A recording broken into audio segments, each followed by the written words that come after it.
Hey, it's Lauren. Thank you for tuning in. Today I have a get ready with me with a bunch of new stuff that I put on my face. I bought a lot of some of the newer launches that have come out in the last little bit.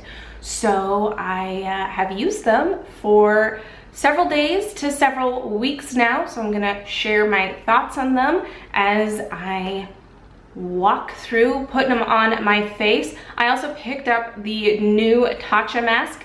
So this whole thing is gonna start with me talking about that guy. Been on a little bit of a mask kick lately. I've got a lot of masks, but I've been acquiring more. And I picked up the new Tatcha Violet-C Radiance Mask. Now I've actually been really into doing masks in the morning lately, so I thought it would be interesting to put this on before I do my makeup, because this is actually a really nice mask for putting on before your makeup. So this is a vitamin C mask. So right off the bat, it's like a brightening mask, and it's also an exfoliating mask. It has AHAs, but they're like super gentle AHAs, and I'm like very weary of AHAs, and this is nice. And you can see it's this really beautiful purple color and like really thick consistency. So it comes with a little spatula, which is great. And I'd read to be generous with this, and I have been, but honestly, on days where I used a less heavy hand and then days I used a heavier hand with it, they kind of seemed the same in terms of results. So I'm just gonna use about this much, this little scoopy doop for my entire face. So of course I used the spatula, and I'm just gonna dot it on my face. I've used it, I'd say about 5-6-ish times, and like I said, it's really gentle. It has a faint like fruity scent, but it's like not gross or overpowering. I've just found it to be super gentle, does a nice job of exfoliating the skin and making it really brighter. It's supposed to have a lot of like anti-aging herbs in it as well, and antioxidant herbs, so that's really nice. I can't really speak to it doing any like effect on my wrinkles yet, or just in general, but the exfoliating properties I have seen, and the brightness I have seen. So I am really curious to see how this is after like the entire basically bottle of use. All right, I'm just gonna let this hang out on my face for about 15 to 20 minutes is what it says to do. I've left it on for like a solid 30-45 minutes without feeling any like dryness or anything weird from that. And it's not the type of mask that dries down. It's gonna stay this like wet, sort of creamy consistency. And I actually find that my skin feels super hydrated after using it. I've only had to do like just like a little bit more skincare after using this. And it also washes off really easily, just comes off. And at first I was like, when I first washed it off, I was like, oh, why isn't this coming off? And then I realized it had come off. My face was just that freaking soft. So that's probably a good sign. All right, I will be back shortly. So as I said, the mask is rather hydrating. So I didn't layer much more skincare on top like I normally would. In fact, I just went in with the Mamiel Exhale Daily Hydrating Nectar. This is a sunscreen, anti-pollution, moisturizing dude. It has a tiny bit of a tint to it, but like nothing that's gonna give any coverage. Like you can still see my bits, my face bits. But this is really nice, luxurious, and luxuriously priced. I also primed my skin with the Jouer Anti-Blemish Matte Primer. I don't really find this to be a mattifying primer, but I'm still kind of testing it out. I like it. I do think it goes well, sits well with makeup. I like the idea of it being anti-acne because I get spots. So yeah, still testing this dude out. And I did do my brows, and I did them off camera because it just takes so long for me to do my brows. And I was doing them with some newer products that influencers sent to me. It is the Maybelline Brow Precise Micro Crayon. And then they also sent me the Brow Drama Shaping Chalk Powder in medium brown. So I use these in conjunction. The brow chalk is really, really messy to use. And I always just get it just my desk in front of me has a bunch of powder bits. And I just kind of like get it all over the face. So I wanted to do it before I do my makeup. And it's nice, I just kind of like stamp it a little bit and then work it in with the spoolie on the micro pencil crayon thing. This is like their Maybelline's take on the Anastasia Brow Wiz. In terms of drugstore brow wizzes, I still prefer the NYX one. This one, the nib on it is softer, so it breaks really easy, and it's really easy to just kind of get like easily go in too heavy and just like kind of get a mark, and it's just like always little chunk pebbles break off every time I use it. So it's nice, but honestly it's not something I'm gonna go out and buy. It's just okay. So Laura Mercier has a new foundation. It's the Flawless Fusion Ultra-Longwear foundation. I thought there was like another name in there, but there isn't. I actually got this right when it launched, when Sephora had that like app exclusive for it. I just impulsively bought it really late at night. And I filmed a first impressions video on this foundation like a day or two after I got it. The video was just kind of muddled and really, really long, and I just didn't want to release it. Just wasn't that good. And I'm glad I didn't release it, because I've used this now for a little over a week straight, and my opinion on it has definitely changed. When I did that video, I did like 2-ish, 3-ish pumps, and I did like a medium to full coverage face, which looked really beautiful and really flawless, but it got so oily and so greasy so quickly. It was not cute. Like, and I wore it like that a couple of days, and it's still like, it got really oily. And this is supposed to be like a matte-ish 15-hour sweat-proof, you know, water-resistant long-wear foundation, and it didn't hold up. But then I started experimenting with a variety of different primers and moisturizers and whatnots underneath it. I don't normally use a beauty sponge, but this is something that works really nicely, in my opinion, with a beauty sponge. And I only, for the last 2 days, I've only been using just one pump, and pretty much using that over my entire face. So I make like a light, slightly medium coverage with it, and I think it's beautiful. So I'm gonna do one pump. Also, this pump sometimes is a little bit faulty, which is annoying. I'm gonna start with this one pump. I might end up doing 2 pumps, but I will just show with this one pump the amount of coverage it gives. This is a foundation that sets pretty fast, so you really wanna like get right in there with your beauty sponge and get working with it on your face. You don't want to like dot it all over and leave it. I think that can create some really unflattering kind of splotchy areas. I think this foundation, the more you build it up, the less it lasts, has been my experience. I still haven't found that it lasts 15 hours. It is something you are going to have to blot, and it is something that you're gonna want to touch up here and there. So as you can see, it has like a really nice finish. I ended up doing more than one pump. Usually I can do one pump, but I think this beauty blender, this wasn't the one I used before, and this one seems to have soaked up an excessive amount of the product, so that kind of sucks. But I still think, you know, in regards to how much I used, it did a really good job of coverage. My initial impressions of this foundation, I was really annoyed because it is a pricey foundation. It's a $48 foundation. After tax, it's like $52-ish, at least here in California. And because it has such high claims, I was super annoyed.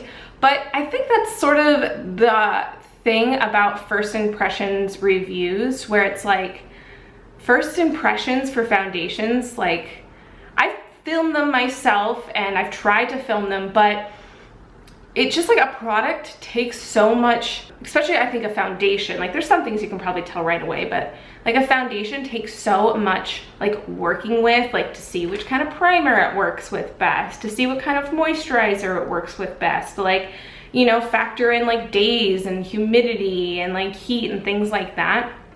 So I'm glad I gave it more of a chance.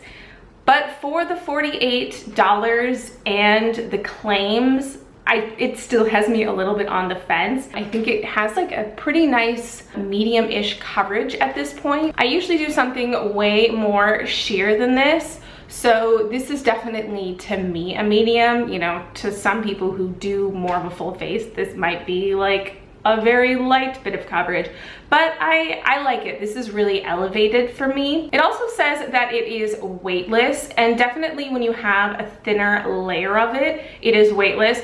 But as soon as you get into like a more full face of it, you can feel it on your skin. And it also says that it is transfer proof, and it's not transfer proof. I have like combo dryish skin with congestion and breakouts and whatnot. And it definitely, I have some drier areas right here, and it can get a little bit funky looking here. And because I do have like an expressive face, it does, after, you know, some time, start to work its way into my forehead lines and my smile lines and everything else. And I do have some acne scars that I do see that it kind of sinks into, and I do have some lines. But you know, if you have face lines, your makeup's gonna sink into it. And like I said, with this more sheer-ish, not sheer, but this lighter hand with it, it does last longer. So that's the sort of like the thing. I just honestly, with anything skincare, foundation wise, you should just always get a sample before you buy it. Just get a sample. And I should have gotten a sample, but I got like greedy, so I will keep this because it is rather pretty, but just giving you information. So for my eyes, I'm gonna be using this dude. This is the new Naked Heat palette, if you couldn't already tell by this packaging that we've probably all seen a million times at this point. I was so whatever about this palette when I first heard that it was launching. And then, I don't know, man, like Hive Mind or something just grabbed me. And I saw it in stores and I was like, yes, I want that.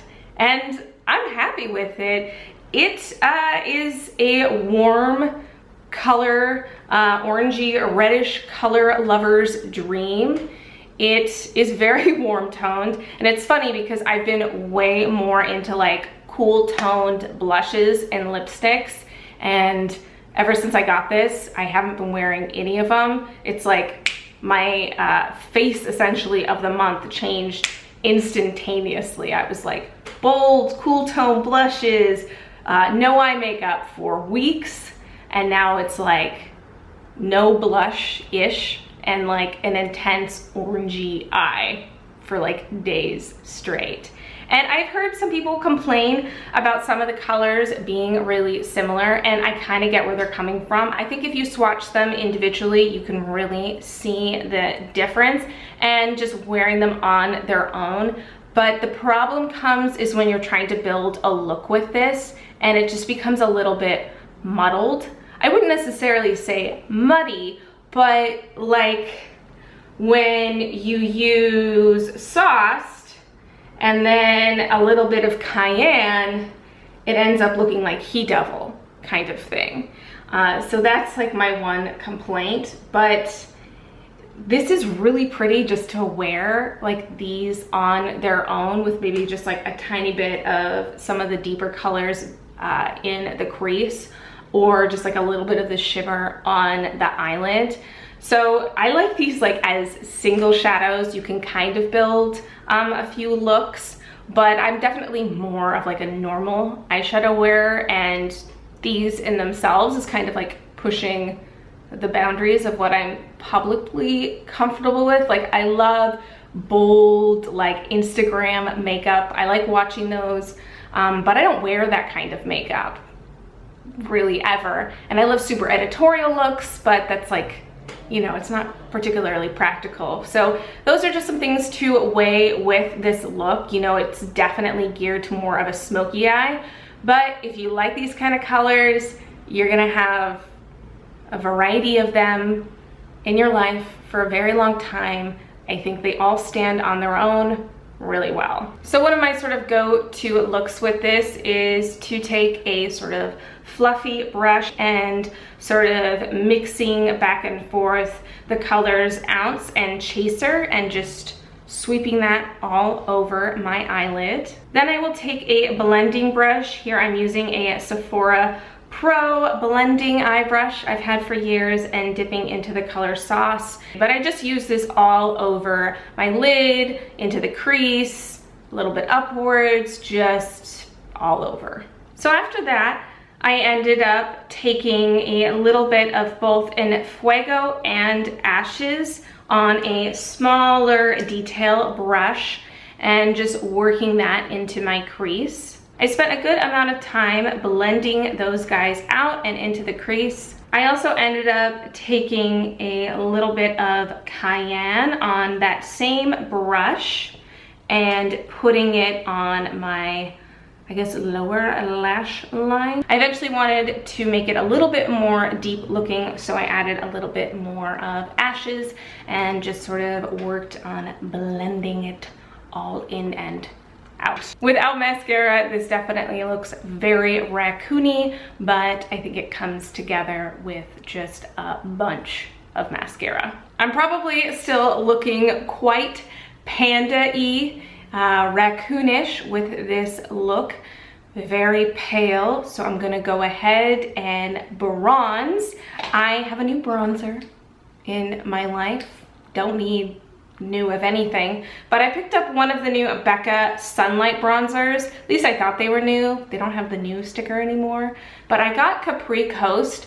There is a shade lighter than this, but I just didn't really see it on my skin, and this one is actually quite bronzy, so I have to be a little careful not to go overboard with this guy, but it's nice. It has like a faint shimmer to it, but it's not like glittery or anything like that. And I'd say most of my bronzers are relatively matte, so this was a nice addition. I've liked wearing this face or version of this face with a couple of different lip combinations. I've used Kat Von D's Cathedral, just like a little bit just smudged onto the lips with a lip gloss, and I've worn it like that several times and it's quite pretty, a little bit more subdued. But I've also really liked just like amping it up with this sort of like burnt orange eye and then using this sort of vibrant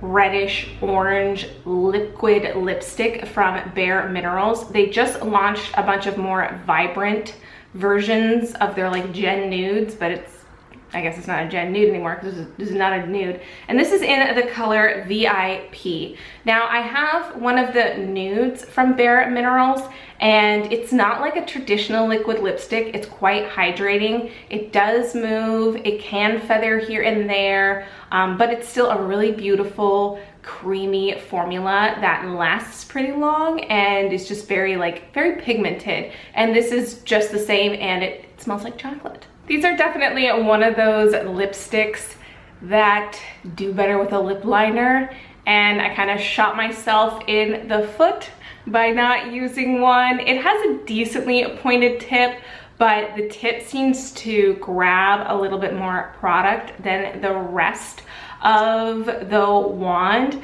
So when I was trying to carve out my Cupid's bow, I overdrew one of them and just kind of had a back and forth battle trying to even them out, and I have resigned. So here is the face that I've been really into wearing on my face with a bunch of new stuff Hopefully my reviews on these items were helpful. If you have any other questions about these guys that I didn't address, feel free to ask down below. Oh, I forgot to add about the eyeshadow palette is I haven't noticed too much fallout, a little bit with the shimmers, but I mainly gravitate towards the mattes, but they do have a little bit, not a little bit, they have quite a bit of kickback when you dip your brush in, but I don't see that translating into fallout on to my under eye area. That's what I wanted to add. Anywho, I hope you liked this, and yeah, I'll see you in the next one. Bye.